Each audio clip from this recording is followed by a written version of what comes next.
ప్రతి వాడికి ఒక టైం డిసైడ్ చేసి పెట్టాడు దేవుడు. ఆ సమయం వచ్చిన దాకా చెవులున్నా లేనట్టుగానే కూర్చుంటాడు, నోరున్నా లేనట్టుగానే మాట్లాడకుండా మౌనంగా కూర్చుంటాడు, చేతులున్నా పని చేయనట్టుగానే కూర్చుంటాడు, మొత్తం ఒక విగ్రహంలాగా కూర్చుంటాడు. ఎందుకు ప్రభువా నువ్వు అలా కూర్చున్నావు అంటే, టైం ముందులే ఉండరా అంటాడు. బాగా వినాలి, ఏమంటాడు? టైం ముందులే ఉండు బేట, ఎవడికి చేయాల్సిన న్యాయం వాడికి చేస్తా కదరా. అరే నేను ఉన్నా కదరా, నా పేరు ఉన్నవాడు. దేవునికి స్తోత్రం. పగ తీర్చుట నా పని, నేనే ప్రతిఫలం ఇస్తున్నాను. సంతోషించాల్సిన విషయం ఏంటంటే, ఒక్కడిని కూడా వదిలిపెట్టాడు దేవుడు.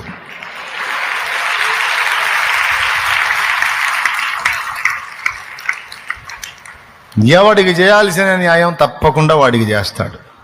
ఉన్నాడుగా పైన చూచుచున్న దేవుడు, ఎల్ షద్దాయ్, ఎల్ రోయి, సర్వశక్తి గల దేవుడు.